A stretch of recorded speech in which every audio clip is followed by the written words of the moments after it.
wasn't the most original approach to the problem. It wasn't as if it hadn't all been done before. An eye for an eye, the first principle of revenge. Old as dirt, still going strong. The cardinal rule in going after someone with an intention to kill was not to make it personal, which it almost always ended up being anyway. It did with me. Here we are. The grand finale. I think it's like one or two more levels after this one. But we're approaching the Isaac Corporation. We're approaching the last mission. It's been quite the journey, and I've enjoyed it so far. Max says, mine wasn't the most original approach to the problem. It wasn't as if it hadn't already been done before. Eye for an eye, first principle of revenge, old as dirt, still going strong. What he's saying is that there is this belief of revenge that's always been around in pretty much any story.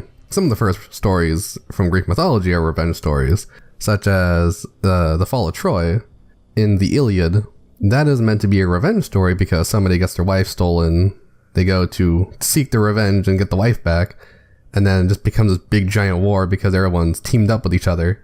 That's actually a pretty epic story when you think of it that way, but think of it like in a kind of noir way. But this is also why in the Bible we have stories about not seeking revenge, or at least being punished when you do, like when what's-his-face killed the other guy, when Cain killed Abel, and then Cain is cursed, and whoever seeks revenge on Cain will be punished sevenfold. The point is that revenge doesn't solve the problem, it continues the problem, and that's why it's an old story. We see the downfall of people from seeking revenge, and this story is kind of saying, well, there is a good way to seek revenge, and there's also a bad way to seek revenge, and here is kind of showing the good way where the revenge wasn't the cause of good things, but the revenge led him down the path towards something good. And that's kind of why noir stories are fascinating to us, especially generic revenge stories. They have to change the purpose from revenge to something else. And this is where Max becomes a revenge seeker to, I'm assuming it's global, but like a global hero.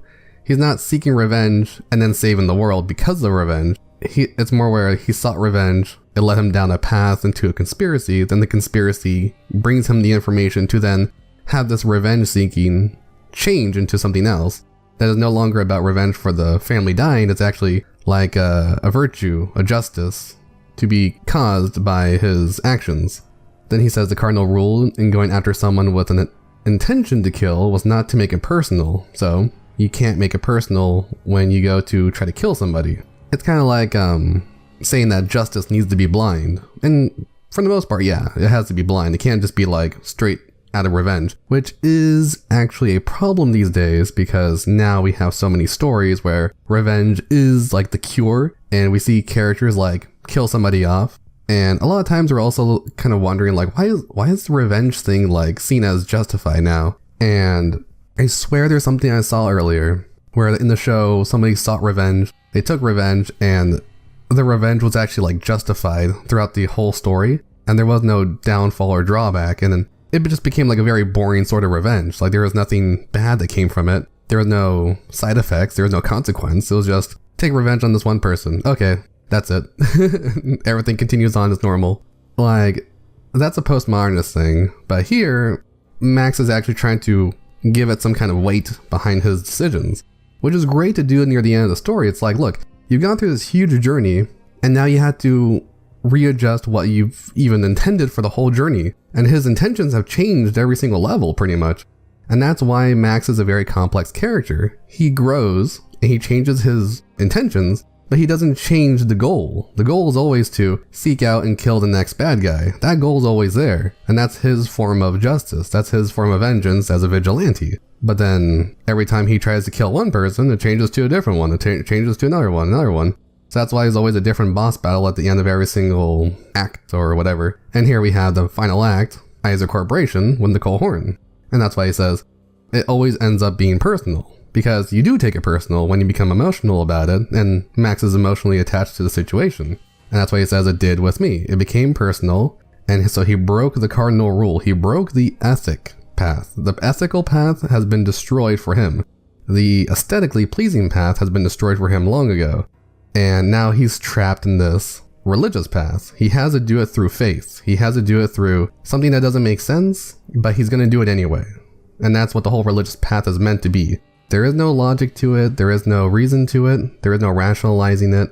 You do it because it is the religious way, and that's how you become closer to God as a knight of faith. And this is the final step into becoming religious in this kind of way, to have faith in God. But God in this kind of case would be something kind of personal and subjective to Max in the Christian existentialist way that Kierkegaard formed in his philosophy. And this is why Kierkegaard was a big thing with noir. I don't think satire and Nietzsche were big things in noir. There were big things in other kinds of stories. In noir, it was almost always Christian existentialism mixed with things like Norse mythology or Greek mythology or something else of the other. And if not Christian existentialism, at least it was influenced by works that were Christian existentialist, mostly thanks to Fritz Lang. And that's why people kind of misunderstand the whole concept of noir. It doesn't mean that it has to be this specific kind of existentialism, but existentialism in general is a big part, and you have to have your existentialism make sense, and people react more fondly to this type than other types.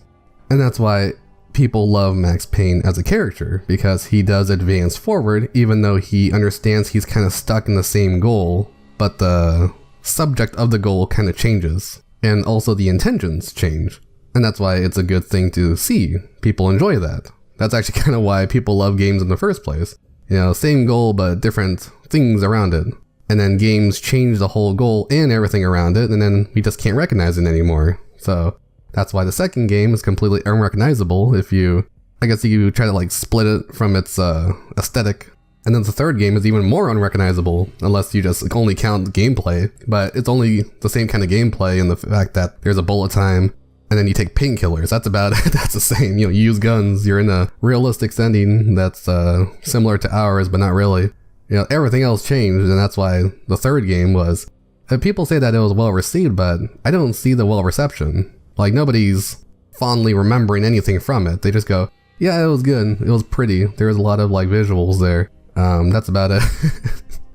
You know, it's same like LA Noire. Like, people want to praise it online. Like, I see some videos, people really want to, like, say how good LA Noire was.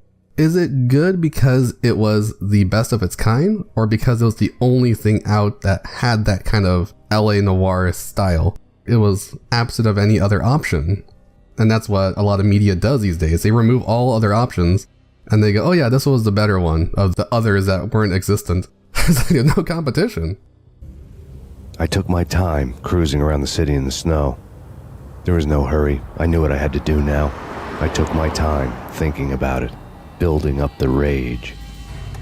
When I was ready, I parked the stolen wheels at the front entrance of the Acer Corporation headquarters. Got out, got in, got cracking. I had a bullet with Nicole Horn's name on it. I had 10,000 bullets with the Hag's name on them. She had ultra-high-tech security systems, enough mercenaries and weaponry to start World War III. There was no fear. Alright, here we go. That's beautiful. The very ending, there was no fear. Oh my goodness, it gives you chills, doesn't it? So here we see Max going from the Iser building across a bridge. Okay, he crossed a bridge, this is a rainbow bridge, into another realm. This other realm is the Iser Corporation HQ. This would probably be, I don't want to say it's hell. It's kind of like, either way, it's a tower collectively constructed by people. It's a giant tower, and you can see in the pictures, like, it almost looks like a road upwards, and it's a road upwards into the heavens. So it's like humans trying to create themselves into a god. That's what a corporation is. And Max is looking from the very bottom upwards. So he's at the very bottom of this construction, and he's going to move his way up into the tower, and then we're going to see the tower kind of explode, but the character in the tower is unharmed, which is Max. So he's going to come out unscathed, unharmed. And that's why in the tarot card, the tower, there is a tragedy that occurs, but the person comes out unscathed.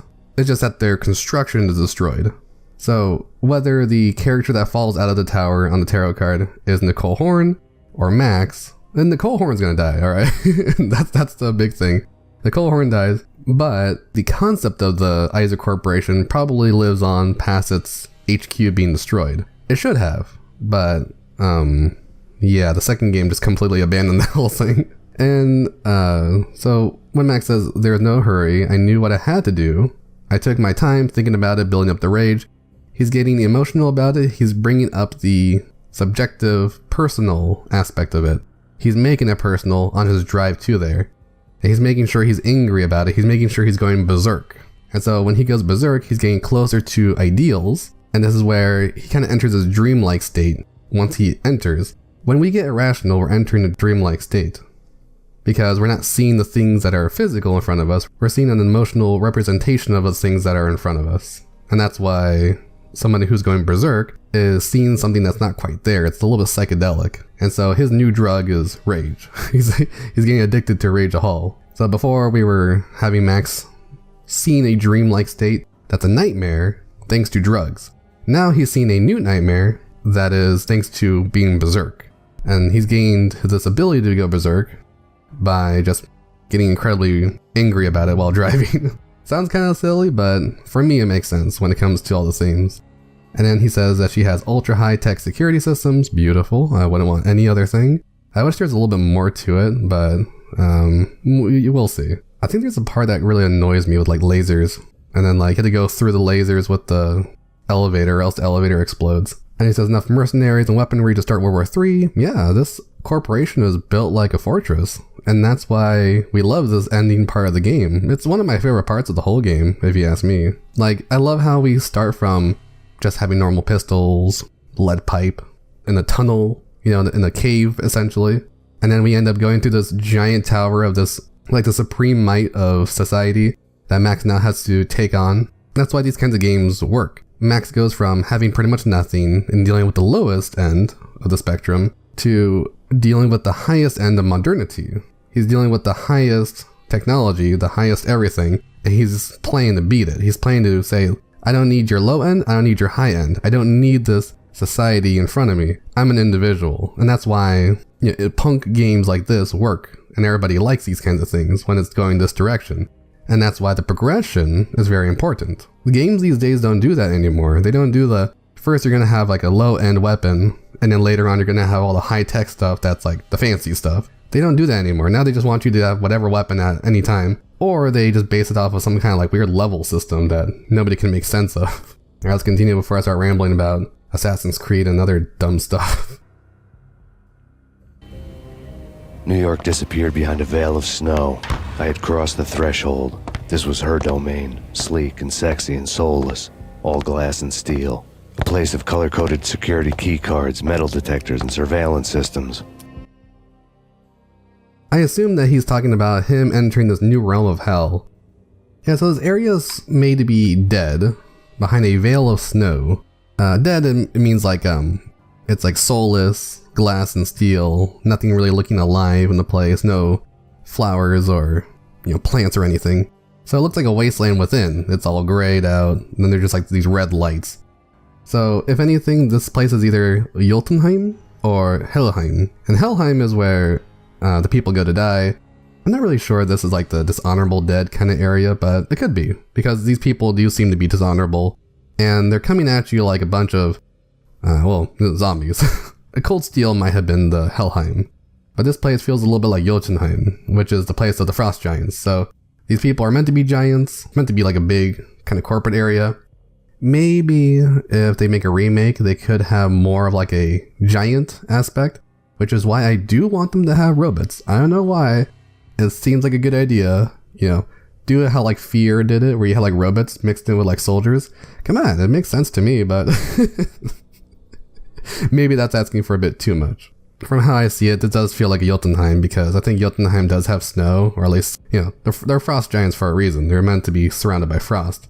And here we have, because frost is meant to symbolize death, and the land of the dead is also meant to symbolize death. So that's why it's kind of weird to see like a very big similarity. But because this is like a big construction, this is the corporation, and this is the chaos that is trying to become the structure but can't quite do that. That's why I believe it's more like a frost giant. This building is the frost giant. And this building, the frost giant, is represented by Nicole Horn. And that's why it becomes a representation of Loki's wife.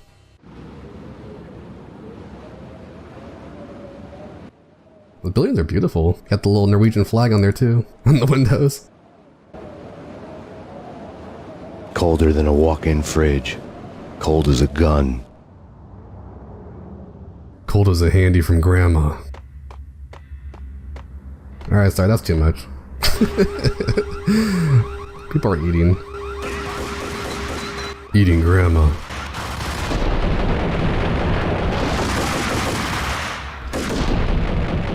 Oh, they gave me a whole bunch of health though. Okay. Why are these guys dressed up as like Russian soldiers? What is this, enemy at the gate? Look at that. Oh my god. It's an Asian. I just killed Bobby Lee. And here... I'm already lost. So this is supposed to be like the big opening. Oh my god, you see that? Look at... Jesus. This is when the sniper rifle is useful. Would be more useful if the place didn't shake like crazy.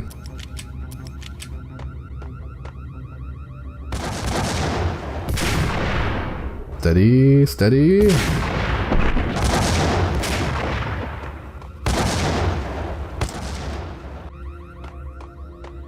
Alright, careful. Careful, steady now. I don't know if I can hit him. Okay. So already we're dealing with the top of the line security. Just imagine being like a burglar trying to get in here. Just imagine we're going late for work one day and you forget your key card and this happens.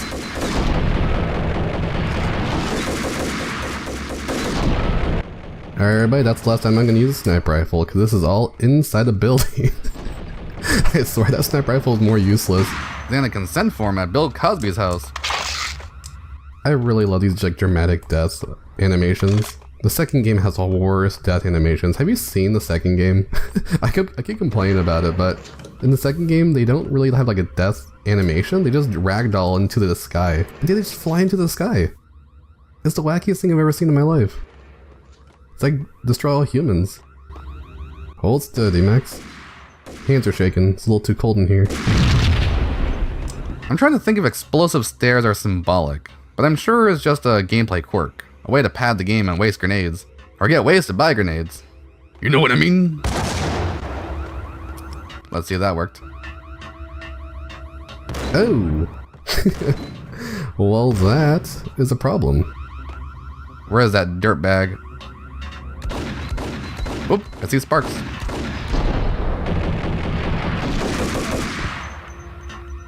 Take that, comrade. That's right, did anybody else notice the red thing on their head? It's the Iser, like, feather. That didn't work. This way? No, these grenades are useless. Let's use the boomstick. There we go. Finally. Ugh, there's no cover. In the third game, they added a cover system, and I don't like it. No, sir, I don't like it. Was that like 2 headshots? I feel like this gun is stronger than the shotgun. Is the blown out asshole from the explosion an image over the wall or an actual change? I think it's an image, like bullet holes. These old games did things way better. No need to change the level structure or have complicated processing. Just nice, clean images of donkey sphincters. Oh, I don't know where to go. I guess it went there. With goons like these, who needs, goons? Oh my god, the alarm. Some poor sap is trying to work. It's crunching numbers. This alarm's going off the whole time. Oh, I can't work like this. There is house over here. Ah, the beautiful outside.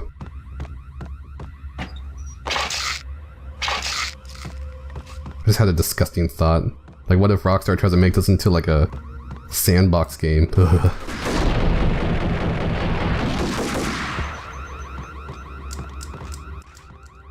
Makes you drive around like an LA Noire, crashing into people a million times. Ugh. Can somebody say cringe? Oh, here we go. What the indeed? Okay, we got some ammo for these guys. Got a grenade from this guy. Got stuck in the bench. I got 2 phones, one for the bitches and one for the hoes. Do people even work here? What is this building for? There was a 747 heading towards the building, but it was all right. I guess the shutters are meant to like conceal office building stuff. Like in Blue Streak where that guy ran to his office to rub on dick cream, then tries to shake everyone's hand. And kudos to the team for doing that. Like that makes so much sense to like just shut down everything. Well, this guy's gun fell through the floor. That's what I picked up earlier. And I think it's this way. Ah, my favorite laser wire stuff. Jump over these. Cross your fingers. If I get stuck to the floor, I'm Dunyan rings. What the? They want me to dodge lasers while being shot at? What's next? Grenades falling from the ceiling? There's shit everywhere! It's all over the ceiling! It's between every page of my books! And we're done. Hooray! So because things got locked down, we had to do a giant detour to get into the main elevator. Which leads us to the outside elevator. Apparently, this is a thing in Jersey. Yeah, it's a Jersey thing. This part's not too hard. It's when we fight the helicopter later. And before I get there, just in case I can't get a chance to talk about it, the helicopter is very likely a symbol of dragons because it's flying around shooting machine guns, you know, like a dragon does. I'm very sure that the helicopter at the end is meant to be a dragon to be slayed by Max. And I think that the helicopter boss at the end is a beautiful way to finish a game like this. And the game began with a helicopter. So that's perfectly synergized. You kind of like give foreshadowing of the ending with the beginning. These guys are a real pushover with the commando and on even floor. I still think it would be better if these guys were armored. Mona, looking good.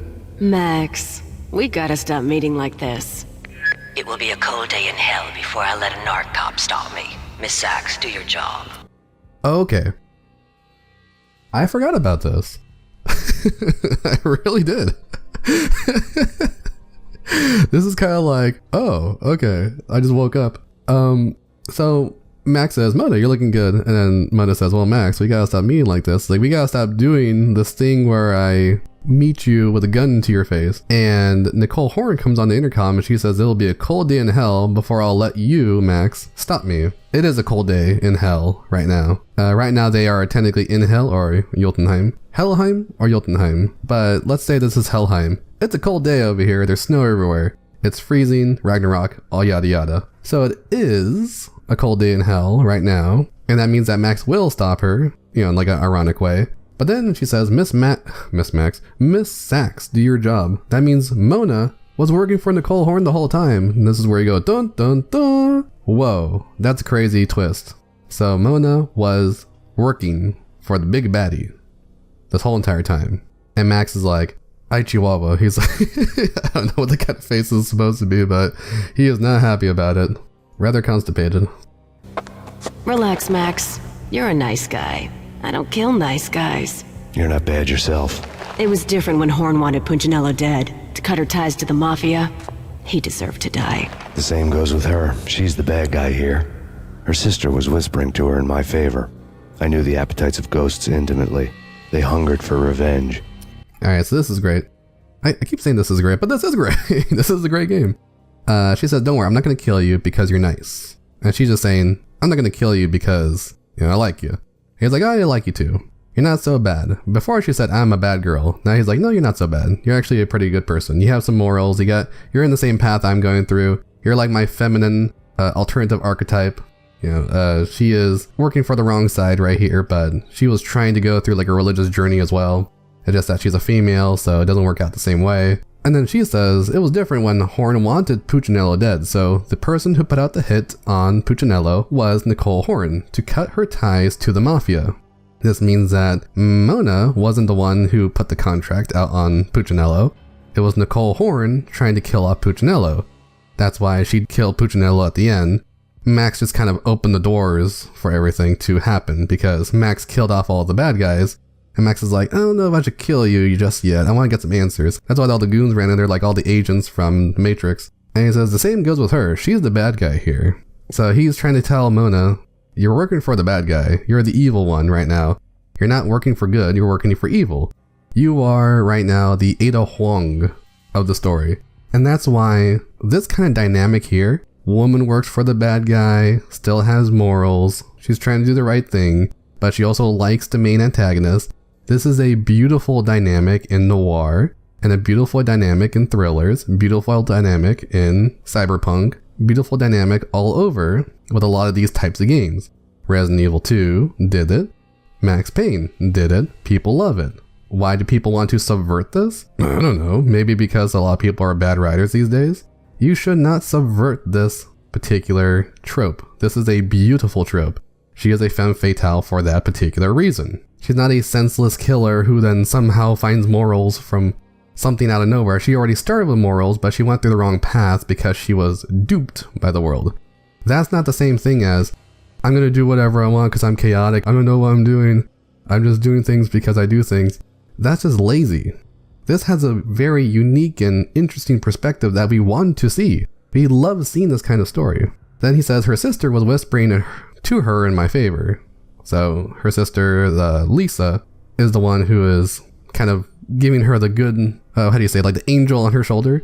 And then there's like a devil on her shoulder, which is Nicole Horn. And, you know, just insert the image from, what's it called? Emperor's New Groove. And he says, I know the appetites of ghosts intimately. Ghosts have an appetite. That's fascinating. I didn't think of this before. Ghosts do have an appetite. Ghosts don't really eat physical things. Ghosts love to eat a more idealist kind of thing, a mental thing. In the East, there's a lot of ghosts related stuff. Like, you put food out for ghosts, which is also kind of like we put out cookies for Santa Claus. I know I'm sounding crazy here, but hear me out. We put out cookies for Santa Claus, and if you put something out for long enough, it starts rotting away. In the old days, we didn't really understand how this happened. We didn't understand things like bacteria or like animals eating it and stuff like that. We would see some kind of sacrifice or see some kind of carcass, and it would just be eaten away like before our very eyes, just rotting away. That is how a ghost eats. Ghosts eating something is when you see rot occurring, or, you know, just things like being taken away by bacteria. He's saying that the past is being eaten by the ghosts, and they hunger for revenge. Revenge is doing something from what the past had. Something happened in the past, and then you seek out revenge to right the wrong of the past. Ghosts are hungry for that idea, and that's why ghosts come back to haunt you. The haunting is caused by a hunger in relation to the attachment you have with this past. So it's hard to kind of explain if you're not really familiar with that whole concept, but just imagine it as a ghost haunts you because your ideas are feeding it, and your ideas continue to feed it because you're giving this like emotional response to something, and you're having it cling to you, and that's why it causes you to rot away from the inside. You become rotten from the ghost eating you from within, and that's why we have ghosts of the past. It's something dead, and the ghost is eating you, eating your idea at least, but then you also get to have like parts of your essence gets taken away as well, and you start to lose your form. And that's what a haunting is all about. You start to lose your form from this being eaten away from the inside kind of thing. And if anything, I guess I can make an example. The Shining, when the father, he goes slowly crazy. I forgot if that was actually like a twist or something, but to the people who don't really remember that much like I do, just think of like The Shining, how like the father starts kind of normal, and then as he spends time in this hotel that's haunted, he starts going more and more crazy. That's what a ghost eating your past is kind of going, that's what it's doing. It's like the revenge causes you to go crazy because it's eating away at your sanity. And sanity is like an idea, same way as like food has a flavor, or, you know, like the structure of like a animal that will sacrifice, it starts getting like rotten away. No! A gunshot boomed and she fell down in slow motion. She was a nice girl, not really a stone cold killer, and now she was stone cold dead.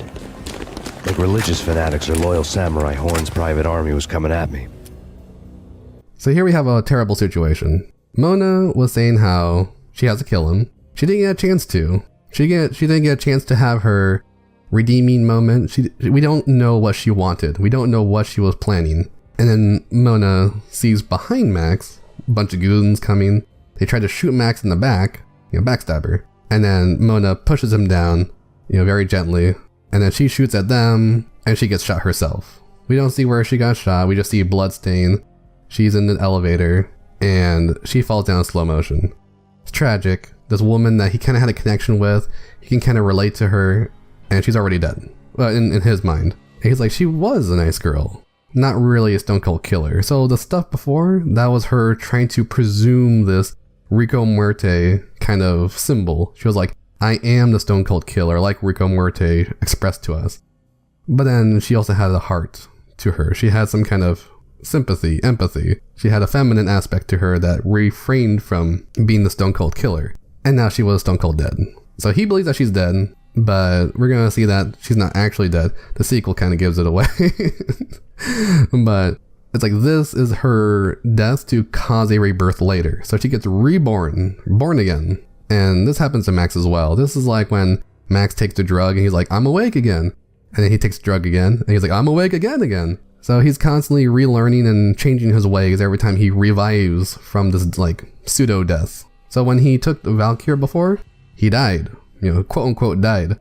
But then he gets revived as a new person. Then he takes the drug again, revived again as a new person. This is like a rebirth cycle that's constantly happening to these characters. They stay the same. They're still the same archetypes. They're still the same subject. And still the same symbol, but they get revived to have a different knowledge of something that they weren't really aware of prior. And he says, like religious fanatics or loyal samurai, Horn's private army was coming at me. There's an irrationality to these goons, is what he's saying. There's this fanaticism, there's this mind control that occurred. And having a woman in charge of this mind control is perfect. I love the idea. Keep that. That's great. Thumbs up to having a woman be in charge of this mind control, because these are people who are having a spell casted on them. They are the zombies of a voodoo priestess. Like, they are being controlled for whatever reason, money, blackmail, words, inspiration, whatever. They're being mind controlled no matter what. They're being told to do these horrible, awful things. And it's a witch in charge of this control. Oh goodness, who is that witch? In the Odyssey, there's that witch in that island, and she turns people into pigs, right? And then Odysseus, he's like, oh, I gotta stay with this babe. And he stays with her for like 10 years, and then like after a while, he's like, did that have something to do? That's when a spell gets casted on the guy, right? He's like, I was supposed to do something, but this woman entranced me. She put a spell on me to make me forget about my past and everything. So these people, they're just like marching forward without a care in the world, just obeying the queen, like how ants obey a queen. And that's why they lose their individualism. And so Max, he's like looking at them, he's like, you guys aren't individuals. You guys are just like part of a collective that's part of this weird mind control, this hive mind. And that's why he says loyal samurai, religious fanatics, it's like they're just obeying for the sake of obeying. Loyal samurai is a little bit different. I think samurais have like a little bit of individualism, but then again, don't they have like no individualism? I'm not too much with my samurai lore. I'm not as much of a weeb as I will approach to be, but I assume that samurais don't have that much individualism, unless they're a Ronin. I'm gonna have somebody in the comments, oh, what about Romans? What about Ronins? It's like, yeah, unless the Ronin's in charge. 2 minutes. Let's get this going. Get in on.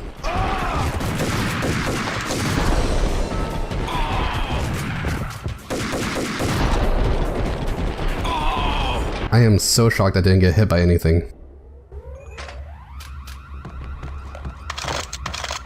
Who gave these guys normal shotguns? High-end weaponry, and some guy gets like a shotgun that costs like $10 at the Walmart. When the elevator came back down, Mona was gone. There was a lot of blood, but no body. Something clicked for the final time. My mind had never been so clear, as if somewhere high above the storm clouds were already gone, cold stars blazing from the black skies. I will admit, this is cryptic. This is heavily cryptic. You're not going to realize what happened until you approach it the way that I've been doing this the whole time. You had to attach it all to Norse mythology. He says when the elevator came back down, Mona was gone. There was a lot of blood, but no body. So Mona got shot, but she's gone. Disappeared. A phantom. And he says something clicked in my head the last time. My mind has never been so clear, as if somewhere high above, the storm clouds were already gone, cold stars blazing from the black skies. If my assumption is correct, Mona is believed by him to be either some kind of guardian angel or some kind of Valkyr, one who is protecting him, but also trying to choose him as a warrior for Valhalla. So he might be connecting it to Valhalla, especially with storm clouds. They're gone.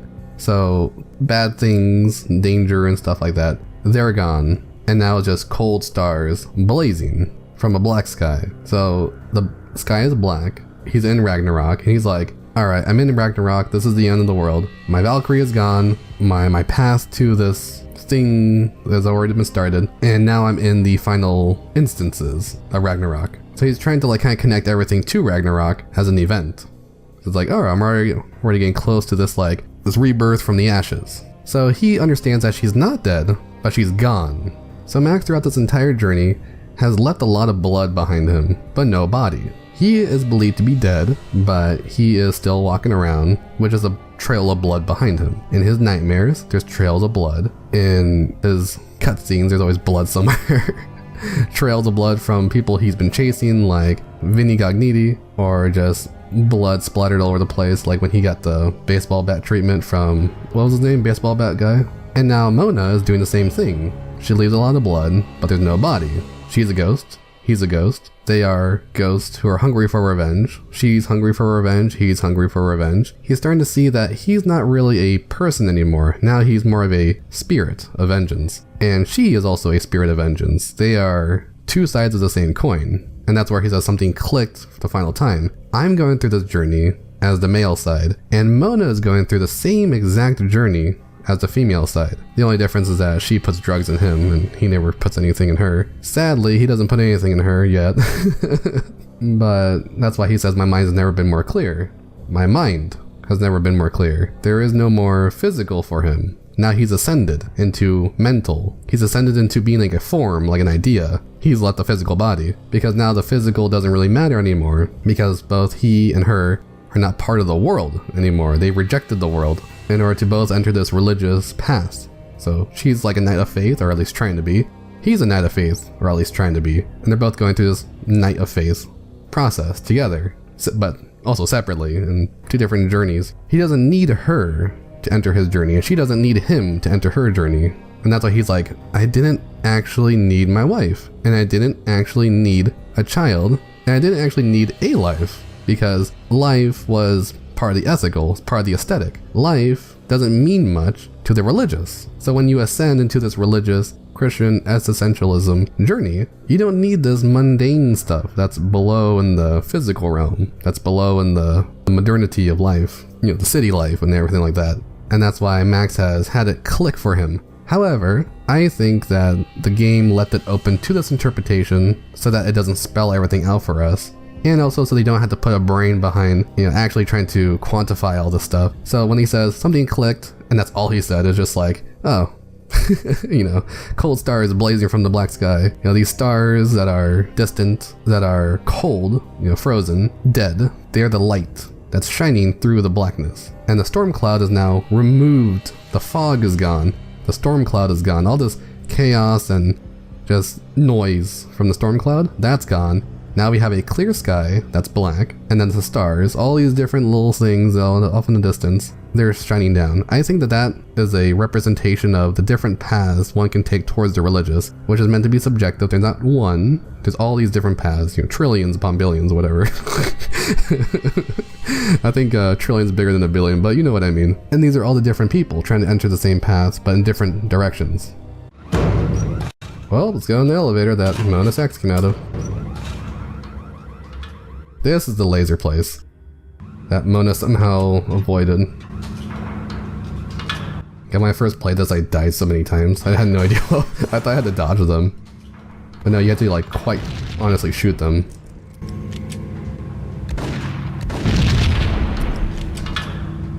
When's it gonna bing? This is getting stressful. Floor 666. This part feels like a first-person shooter with Max out of the camera. Max pulls out a peanut butter sandwich and drops it on the ground.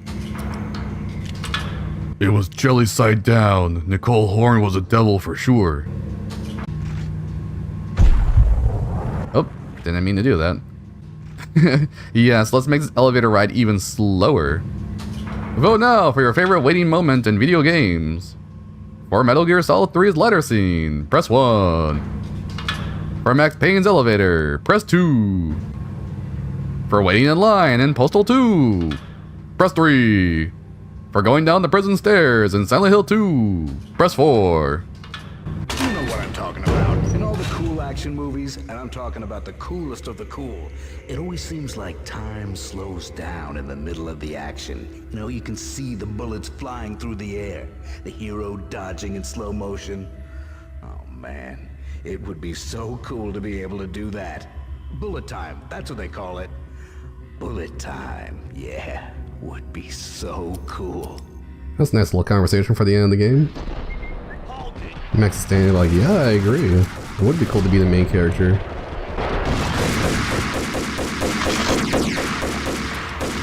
God, I need more than bullet time to get out of here alive.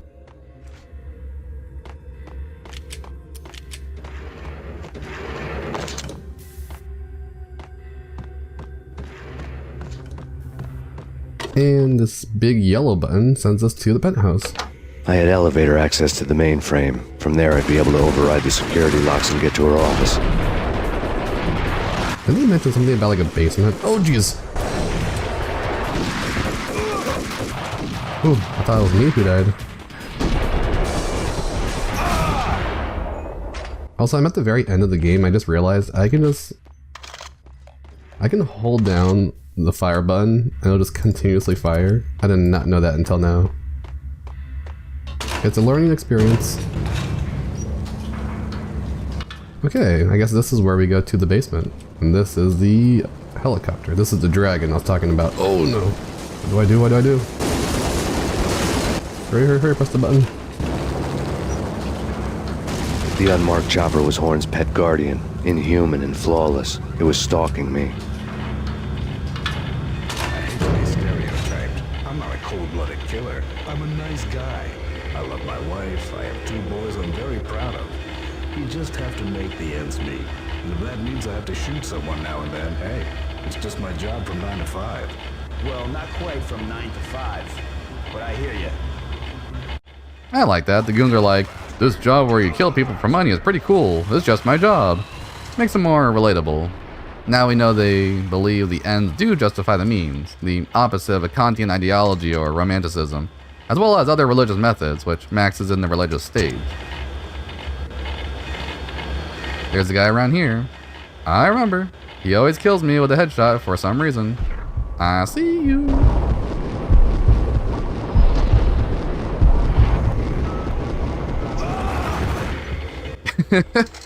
I missed with my entire left hand.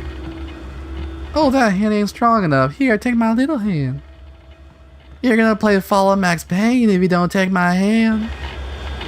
Let's destroy these blue sparking things. What are these? Giant fuses for the locks? Oh, trouble. Ridiculous amount of blood splatter on the wall. This is what we need in games again. Just like really obnoxious blood splatters. All Horn's locks were now offline. All bets were off. The elevator would take me all the way up. It says the penthouse is locked, so we're heading to the presidential office. Let me guess, the helicopter's coming back? Oh, this is making me claustrophobic. I forget how it goes.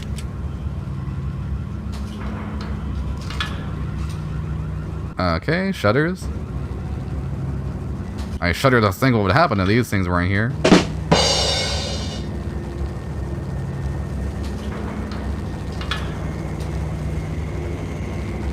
Seen from this height, the night seemed to stretch on to eternity. A hint of desperation had crept into the snowstorm, as if it was trying to get it all out before the end. I like that. Max is like, the storm is doing one last push before ending, and so are we. The storm, the city, tied to Max's mind. The inner machinations of my mind are an enigma. Gun falls down and spills bullets. I was thinking, where are they? And the guy is close enough to do a cavity check. Give him a cavity check all the way down to the back of his teeth. I can't do a good Robert Stack. That guy's voice was awesome. I knew it from Unsolved Mysteries, then from Beavis and Butthead Do America. Then when I was watching The Untouchables, I was like, hey, I know that guy. Fucking door! I'm a goner. Oh, I'm not. Ooh, almost though.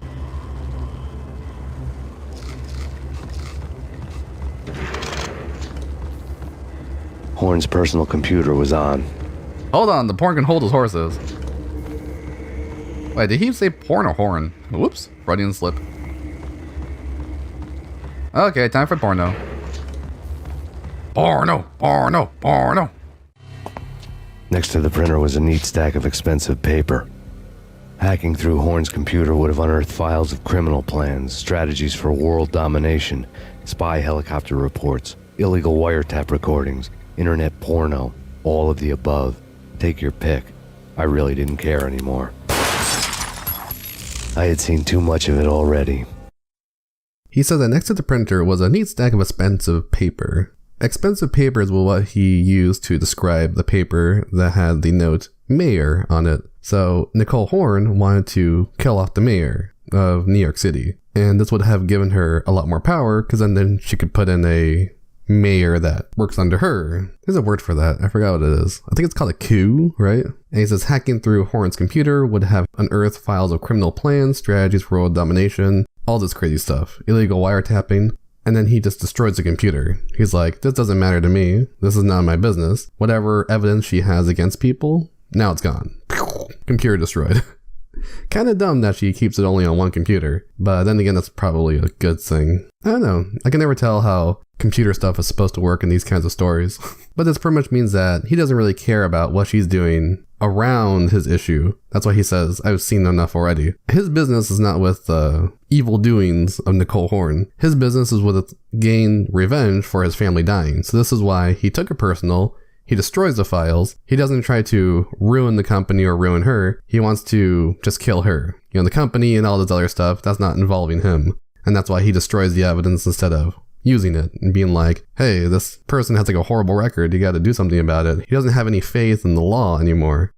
The ethical has been removed, which is why he just blows up the computer instead of taking it as evidence. Then again, he's going to be a little bit weird, like running around the computer. That would make a terrible escort mission. Probably would force him to be with only one weapon.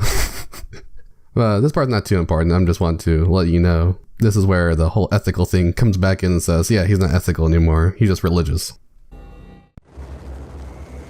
That's a really nice keyboard. Doesn't even look like a keyboard. It looks like a synthesizer. Try the other one too. Say goodbye to your porn library, Nicole Horn. Holy fish baits is the guy.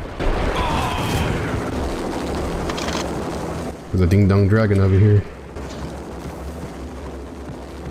Where's the door to the final mission? Ah, here it is.